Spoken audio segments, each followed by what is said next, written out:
Now I'll invite Sylvia to unmute herself for our reading. Today's reading is from Bless This Child, a treasury of poems, quotations, and readings to celebrate birth, collected by Edward Searle and published by Skinner House in 2005. The reading is from Sobonfu Somé, who has been called one of the foremost voices in African spirituality. If children grow up with the consciousness that their community consists of just mama and papa, and then they have to deal with a problem that they alone cannot solve, they will have no one outside the family to whom they can turn. The parents, and only the parents, are responsible for what that child makes of itself. And that is too much to ask for two people. Often, in fact, it is only one parent who has to do it all. If children are given a wider concept of community, they will not be at the mercy of just one person. The child can then seek out another to whom he turns or wants to turn. And if this person doesn't help him out, then he can go to the next. Since we are all only people, we all have our limits as to what we can do and what we are able to give. To raise children, we are always dependent upon the support of others. As we say in our village, it needs a whole village to raise a child. And it is just as true to say that it needs a whole village to look after the emotional health of the parents.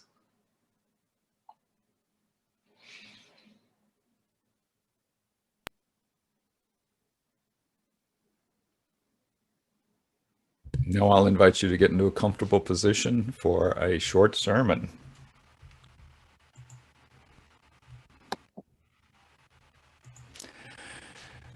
We've been talking a lot lately about values and what they mean and how our congregation is an institutional value carrier. And we've talked about what are those values. And we're wrestling with 6 to try and define our core values. But for the month of May, we're talking about covenant as a core value. Now, covenant it's an uncommon word in our culture. So discussions are warranted so we agree on what we mean. And while it is an ancient concept, it has moved into the shadows of our societal understanding. Now, last week, Rev Tara gave us a covenant that we can wrestle with, our covenant with the earth. What does it mean to be in relationship when each side is linked, intertwined, and rely upon the other to survive, to thrive? A relationship where harmony must exist for both sides to exist. So the earth is one example of a covenant we have. There are others in our lives, like marriage. Covenant is Latin for come together. It also means a solemn agreement, a promise from the heart regarding how two parties are going to act. But perhaps the greatest covenant that exists is between parent, guardian, mother, and child. Motherhood is the ultimate example of a covenant. It's a relationship based on a promise, a commitment, an agreement to be together through time, good times, bad times, to adapt to whatever happens along the way as you walk together, a promise to stay together, a commitment to learn together. Heather Cox Richardson, a historian and has a blog, and I'm a big fan. I read her post every morning. Yesterday, or maybe it was today, she said, "Those of us who are truly lucky have more than one mother. They are the cool aunts, the elderly ladies, the family friends, and even the mentors who whip us into shape. By my count, I've had at least 8 mothers." Now, here is where I cannot speak with any authority or personal experience, especially about motherhood. My wife and I didn't have any children. I have no experience of raising a family.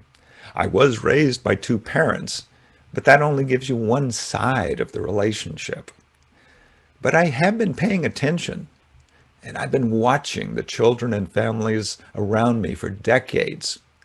And I've concluded that family dynamics are complex, very complex. It just seems like when you put two people together, things get complex. But in a covenant between mother and child, it becomes very complex because it's a long-lasting relationship that ought to hold together. From my observations, every mother thinks they are doing the best they can and believe they're doing life fairly well. And most adults think they grew up in a dysfunctional family.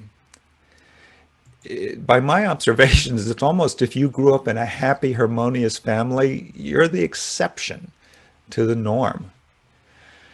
But for some of us lucky ones, it's those other mothers that saved us from our dysfunctional family. We got our mothering from non-biological mothers. If my observations are correct, even slightly correct, that's probably why there's so many therapists. That's why there's so many people struggling with their past and their impact on their life. So many family theory models to try and explain what goes on. The covenant between a mother and child determines so much about the future of both. It's a dynamic relationship that never stops evolving. If you think of your own upbringing, your relationship with whomever you consider your mom, likely that never stopped evolving. My relationship with my mom continues to evolve even long after her death. My mom died in 2003, and my relationship with her continues to change even now. My greatest breakthrough is captured in a quote from actress Lily Tomlin. Forgiveness means giving up all hope of a better past. Forgiveness means giving up all hope of a better past. I now believe that my mom was doing the best that she could, and I also believe that I grew up in a dysfunctional family. But being in covenant means continuing to forgive, reassess, and return to walking together. If you are a mom, I am in awe of your role in the universe. If you are a mom who raised someone not of your body, I celebrate your existence as sacred. If you have lost a child, I am in awe of what it takes to do that and survive. Today is Mother's Day, a day to acknowledge the role of all kinds of mothers in determining the future of the human race. When a child is raised with love, safety, and compassion by more than just mom and dad, they will improve the world for generations to come. That's the depth and reverence of a covenant with a child. It determines the future of the world. Happy Mother's Day to every mother, and may all our children have love, safety, and be able to achieve their greatest potential. Amen, and blessed be.